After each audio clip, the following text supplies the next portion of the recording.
Est-ce que nous réalisons que notre Dieu au milieu de nous ce matin? Est-ce que nous pouvons acclamer Emmanuel?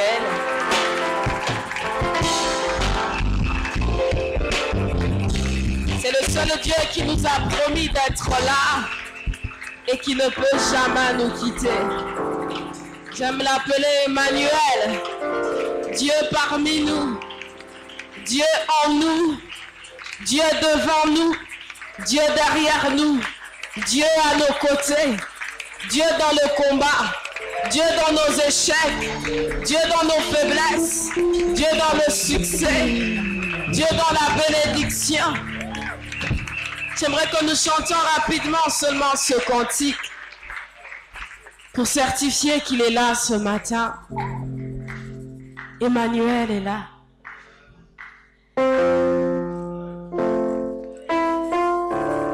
Emmanuel.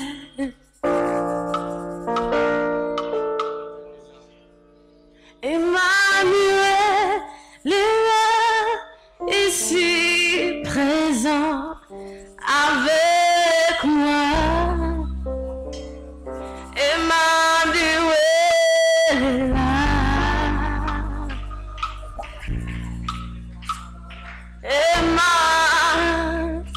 Emmanuel est là, ici présent avec moi.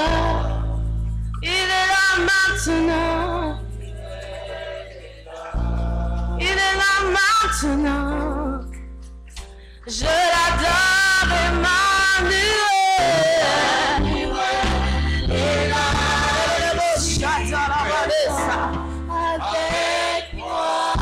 Je l'adore, Emmanuel. Je le vois.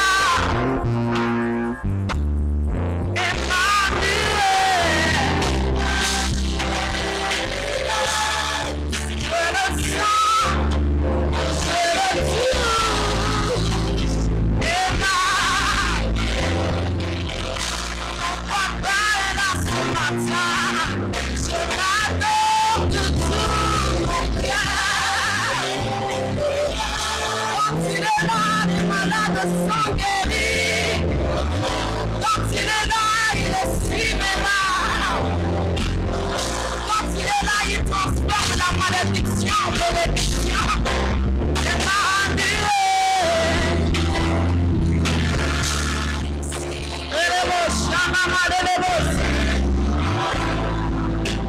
Merci Jésus. Alléluia. Emmanuel. Emmanuel, nous te saluons ce matin par nos acclamations, bien sûr. Nous te saluons parce que tu es le seul qui mérite nos acclamations. Il n'arrivera pas un jour où nous acclamons le diable ou les démons. Il n'arrivera pas un jour où nous acclamerons nos exploits plus que les diables. Il n'arrivera pas un jour où il y aura quelqu'un qui pourra te détrôner. Nous sommes convaincus ce matin que personne ne peut te détrôner. Alléluia, que Dieu vous bénisse.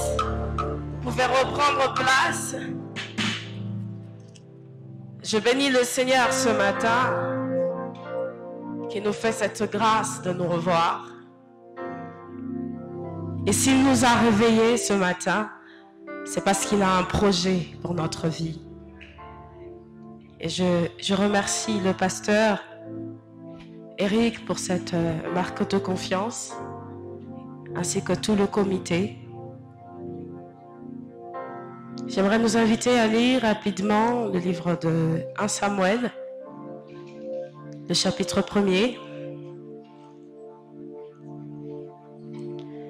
1 Samuel, le chapitre 1er. C'est une histoire que nous connaissons très bien. Nous pouvons commencer à partir du verset 9. Nous allons sauter quelques versets. Verset 9. Cette fois-ci, après qu'on eut mangé et bu à Silo, Anne se leva et se rendit au sanctuaire de l'Éternel. Le prêtre Élie était assis sur son siège près de la porte. Très affligée, Anne pria l'Éternel en pleurant à chaudes larmes. Alors elle fit un vœu suivant. Éternel, Seigneur des armées célestes, si tu veux bien considérer la misère de ta servante, et si tu interviens en ma faveur, si tu ne délaisses pas ta servante, et si tu me donnes un fils, alors je te le consacrerai pour toute sa vie. Ses cheveux et sa barbe ne seront jamais coupés. Verset 12. Comme elle priait longuement devant l'Éternel, Élie observait le mouvement de ses lèvres. Anne priait intérieurement, ses lèvres bougeaient, mais on n'entendait pas sa voix. Élie pensa qu'elle était ivre et il l'interpella. Combien de temps encore veux-tu étaler ton ivresse? Va cuver ton vin ailleurs. Anne répondit, non mon Seigneur, je ne suis pas ivre. Je n'ai bu ni vin, ni boisson alcoolisée, mais je suis très malheureuse et j'en penchais mon cœur devant l'Éternel. Ne me juge pas mal et ne me considère pas comme une femme perverse. Si j'ai prié aussi longtemps, c'est parce que mon cœur débordait de chagrin et de douleur. Dans ce cas, lui dit Élie, va en paix et que l'Éternel d'Israël exauce la requête que tu lui as adressée. C'est la parole du Seigneur.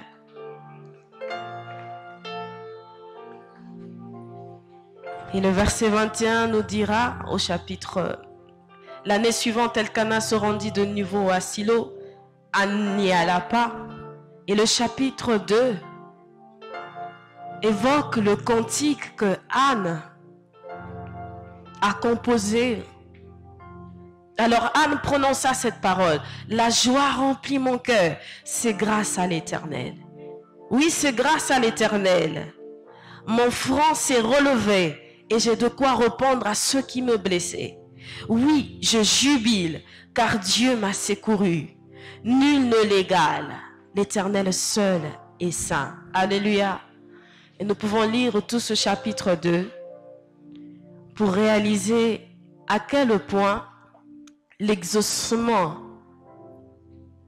d'Anne, l'épouse de Elkana, s'est transformé en adoration. Alléluia. Nous sommes en train de parler d'une adoration différente. Une adoration qui nous emmène à manifester la gloire de Dieu. Et dans ce texte que nous venons de lire, il s'agit d'Anne, la femme de Elkana. Elle n'était pas sa seule épouse. Il y avait de l'autre côté aussi Pénina. La Bible dit que de ces deux femmes, Elkana aimait énormément Anne, mais Anne n'avait pas d'enfant. Alléluia.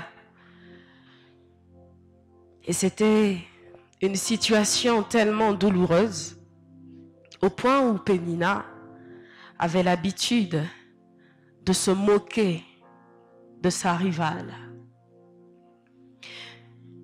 Et la Bible dit que ces moqueries étaient tellement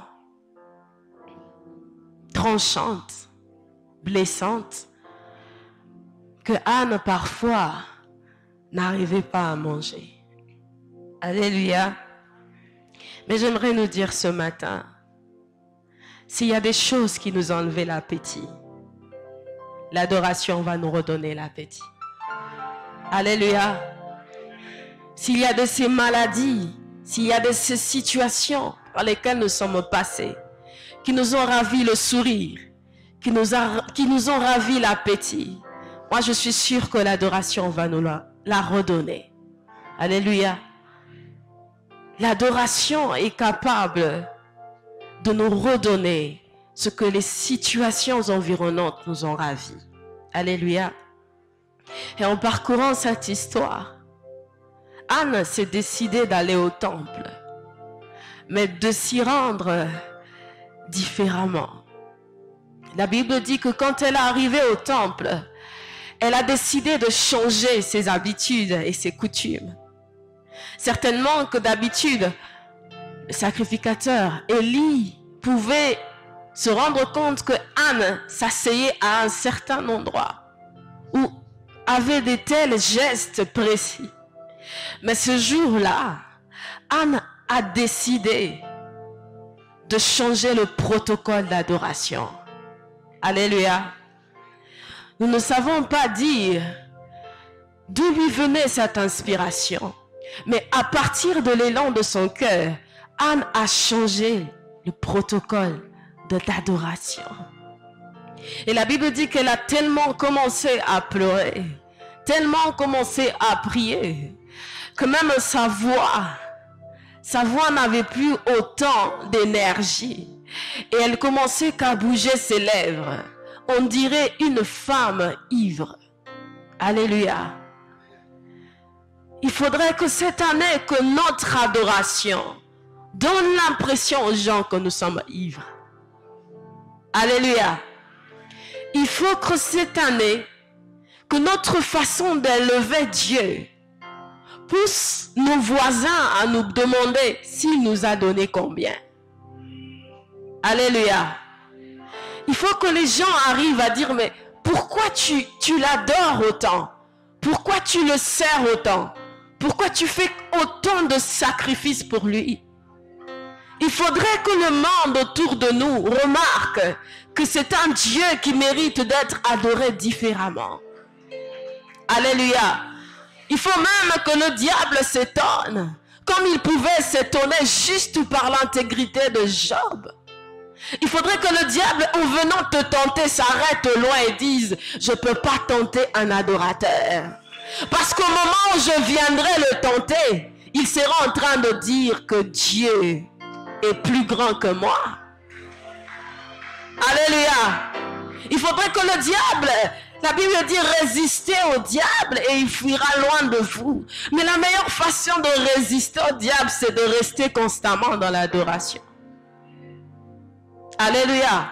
Vous remarquerez que dans votre vie, plus vous murmurez, plus vous réduisez les heures d'adoration. Plus vous vous inquiétez, plus vous divisez les heures d'adoration. Et quand vous demeurez dans les murmures et dans les inquiétudes, l'adoration disparaît. Et quand l'adoration disparaît, c'est que les miracles s'est éloigné de vous. Alléluia. C'est l'adoration qui pousse Dieu à venir opérer d'urgence dans votre vie. Mais le diable sait qu'il ne peut pas vous laisser adorer comme Anne. Alléluia. Il ne peut pas vous laisser comprendre que vous êtes capable d'adorer et de changer l'atmosphère juste en modifiant quelques façons d'adorer. Alléluia. Je ne sais pas si le Saint-Esprit vous a déjà inspiré quelquefois à adorer différemment. Et quand il vous inspire de le faire, n'hésitez pas. Alléluia. Parfois vous verrez des gens qui s'allongent par terre, qui se prosternent. Parfois vous verrez certaines personnes faire des sacrifices. Comme cette femme Anne. Elle a tellement pleuré. Et Élie ne comprenait pas. Peut-être que Anne avait l'habitude de s'asseoir au premier banc, à la première rangée. Mais ce jour-là, elle n'était pas à la première rangée, elle était par terre en train de pleurer. Mais s'est dit, mais cette femme n'est pas normale. Il faudrait bien que les gens autour de nous, et même que le sacrificateur, le pasteur, se rendent compte que tu n'es pas venu ce dimanche-là avec la même soif. Il faudrait bien que l'assemblée se rende compte qu'il y a de ces jours que tu viens au culte, mais pas avec la même soif. Alléluia. Parce que ta soif sera étanchée par le Dieu que tu viens rencontrer. Alors ne nous empêchons pas de venir certains jours dans le temple, mais animés d'une soif différente. Parce que c'est le genre de soif qui changera notre situation. Non pas en 2 jours, mais à l'instant. C'est le genre de foi et de soif qui change l'histoire de notre vie à l'instant. Alors quand il faut adorer de cette façon-là, il faudrait le faire. Avec ou sans musique, je ne sais pas si Anne écoutait une musique qui l'inspirait ou elle sentait du plus profond d'elle une chanson. Mais la Bible dit qu'elle a tellement pleuré, tellement supplié le Seigneur. Et même Élie est venu l'observer et dire, mais qu'est-ce qui vous arrive, madame? Bien-aimé, le sacrificateur savait qui était Anne. Il savait qu'elle n'avait pas d'enfant. Alléluia. Peut-être même que Anne lui avait déjà donné ce sujet de prière. Il y a des jours où ce ne sont pas nos responsables qui vont nous faire ouvrir les écluses des cieux. Pendant que eux prient, nous aussi nous augmentons notre soif. Alléluia. Bien-aimé, la Bible ne dit pas que le sacrificateur Élie a prié en voyant Anne ivre. Il lui dit, va en paix, que l'Éternel t'exauce. Qu'il n'exauce pas. Qu'il exauce quoi? Ton adoration. Je ne sais pas si au moment où le sacrificateur Élie était en train de le dire à Anne, il le disait en pensant que Anne était normale ou anormale. Il le disait en pensant qu'elle est ivre ou pas ivre. Mais bon, vas-y quand même. Que Dieu t'exauce. Et c'est ma prière ce matin. Que le Seigneur avec qui vous avez passé ces matinées jour après jour vous exauce comme à Anne. Que le Seigneur devant qui vous êtes venus vous prosterner. La Bible dit au verset 12, comme elle priait longuement devant l'Éternel. Élie observait le mouvement de ses lèvres. Anne priait intérieurement. Ses lèvres bougeaient, mais on n'entendait pas sa voix. Bien-aimé, même si les hommes n'entendent pas ta voix, pendant que tu adores, Dieu t'entend. Vous savez, il y a certaines situations par lesquelles vous traversez. Vous manquez le sourire, mais à l'intérieur de vous, vous adorez. Alors restez adorateur. Et Anne a dit à Dieu, en faisant cette promesse, oh, mais si tu me donnes un fils, si tu me donnes ce que mon cœur désire, je veux te le consacrer. Vous savez, ce dernier point que j'aimerais partager avec nous, c'est que l'adoration, c'est une question de chaîne. Un adorateur ne peut devenir qu'un adorateur demain. Alléluia. C'est un département où on ne peut que rester adorateur à vie. C'est-à-dire que dans l'adoration, vous passerez par l'école maternelle d'adoration. Vous passez à l'école primaire, vous passez à l'école secondaire, à l'université, peu importe toutes les études que vous ferez là, en adoration, vous resterez adorateur. C'est pour ça que c'est difficile que l'on dise, lui, c'est un adorateur du groupe A, un adorateur du groupe B. On a le même brevet. Alléluia. Parce que Dieu n'a pas mis de code pour qu'on ouvre le ciel. Il est parti à partir de notre identité d'enfant de Dieu. Notre identité, c'est le code Wi-Fi du ciel. C'est ce qui nous permet de parler directement à Dieu. Sinon, s'il y avait des catégories d'adorateurs, peut-être que nous autres ici, nous serons à la catégorie C. C'est comme dans un avion, il y a les VIP et il y a tout le monde. Dieu n'a fait exception de personne. Il n'a pas dit que ceux qui doivent m'adorer doivent être des gens qui ont déjà des enfants ou pas. Peu importe cette insuffisance que vous avez, vous êtes éligible pour être un adorateur. Alléluia. Il n'y a peut-être pas de carte d'électeur, d'adorateur, mais la présence de Dieu qui nous a fait entrer dans le lieu saint, très saint, nous certifie que nous pouvons l'adorer. Alors que ce soit intérieurement, que ce soit dans vos pensées, que ce soit dans vos agissements, restez adorateurs. Posez certains actes et certains gestes en ne tenant pas compte de ce qu'il y a autour de vous. C'est le jour où Anne a réalisé qu'elle se plaignait auprès de mauvaises personnes, qu'elle est allée au temple différemment. Alléluia. C'est le jour où Anne a commencé à réaliser qu'elle se plaignait un peu trop, qu'il fallait qu'elle aille parler à Dieu et libérer son cœur. Aujourd'hui, si nous devons consacrer quelque chose, quand je dis que l'adoration c'est une chaîne, ça nous accompagne d'âge en âge, de mois en mois, de semaine en semaine. Vous ne pouvez pas dire j'étais adorateur hier et je ne le suis pas. C'est une carrière à vie, sans limite. Et parfois nous pensons que l'adoration est réservée au groupe des adorateurs. Nous sommes tous des adorateurs. Bien que nous n'ayons pas la voix appropriée, qui puisse être agréable à l'oreille. Je ne sais pas quelle voix avait Anne, mais je sais que sa voix était entendue jusqu'au ciel. Est-ce que ce matin nous croyons que nous pouvons être exaucés par Dieu? Est-ce que vous croyez du plus profond de votre cœur que vous pouvez mettre de côté tout ce qui vous préoccupe? Vous pouvez mettre de côté tout ce qui vous rend tellement triste, tout ce qui vous affaiblit pour contempler Dieu. La Bible dit que ce n'est qu'en contemplant Dieu que nous sommes transformés par la même image.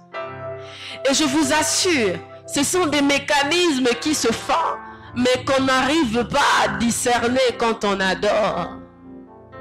Il nous revêt d'une nouvelle nature qui peut même nous rendre prophétiques au moment où nous adorons. Alléluia. Il y a de ces adorations qui deviennent prophétiques. Comme Anne qui était là, je te le donnerai déjà. La Bible dit qu'elle a connu Elkana après. Mais c'était en adorant qu'elle disait déjà, je veux te le consacrer. Comment tu n'es pas sûr que Dieu t'a exaucé, mais tu dis déjà que l'enfant est consacré à Dieu? Alléluia. Elle avait changé de dimension. Elle avait atteint une autre dimension dans son adoration, dans sa prière. Elle était devenue en train de... Elle prophétisait sur sa propre vie. Alors j'aimerais ce matin nous inviter, si nous avons quelques minutes, que chacun de nous adore en entendant l'Esprit lui dire de prononcer une parole sur sa vie. Alléluia. Que chacun de nous, quand il va adorer Dieu, c'est vrai que c'est un week-end, mais il peut être un week-end différent si tu le changes ce matin. Alléluia. C'est vrai que c'est la fin de la semaine. Peut-être vous vous attendez pas à une visitation spéciale. Mais moi je sais que cette adoration est capable de changer toute l'histoire de votre vie. Alors je ne sais pas si avec l'autorisation du pasteur, nous pouvons nous tenir debout pour prier un peu.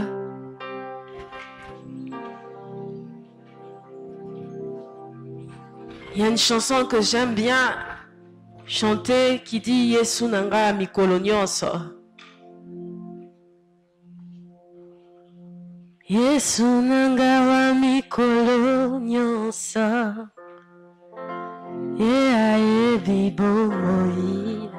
Alléluia.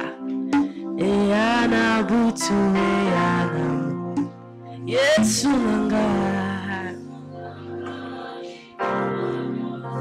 ata nazali papa nanga ata nazali na mama nanga akolinga ngate lokola Yesu Yesu nanga wabiko Yesu nanga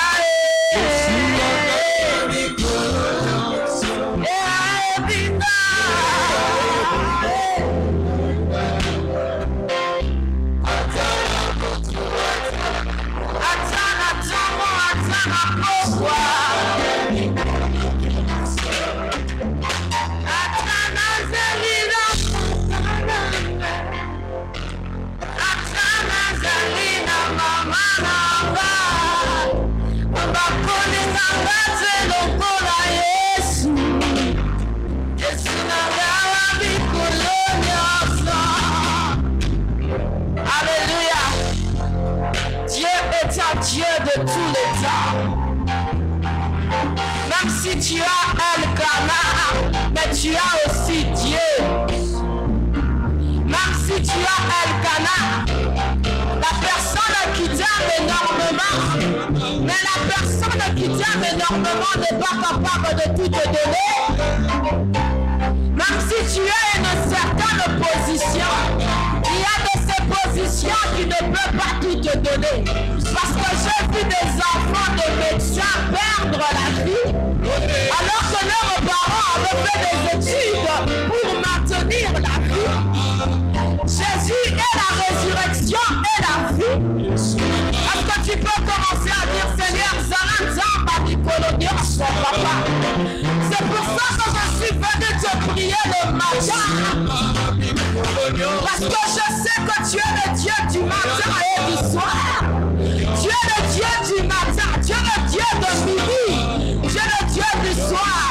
Tu es le Dieu qui fait concourir toutes choses au bien de ceux qui t'aiment. Tu es le Dieu qui peut manifester ta gloire pendant que je t'adore ce matin. Tu es le Dieu qui peut me changer de dimension.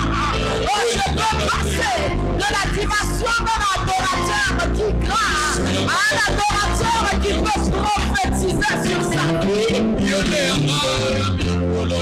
Et bien, comment ça déclarer les paroles sur ta vie? Je ne sais pas ce qui te manque. Mais si c'est Samuel, dis que même l'année prochaine à cette même période, tu seras en train de faire des actions de grâce. Tu seras en train de débuter le mois d'août. Qu'est-ce que tu dis à Dieu ce matin? Qu'est-ce que tu dis à Dieu ce matin, Seigneur? Oh papa, nous te bénissons pour la vie que nous donnerons au mois d'août. Parce que tu vas tellement nous bénir financièrement.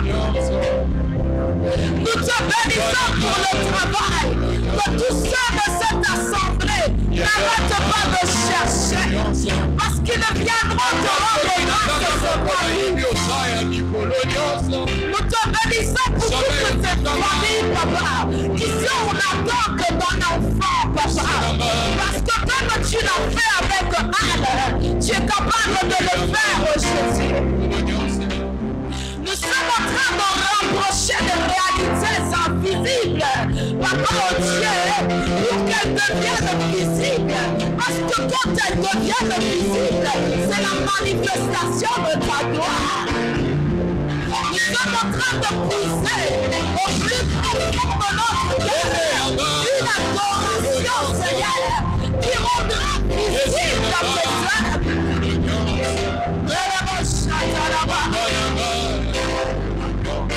Yes, la part du colonial.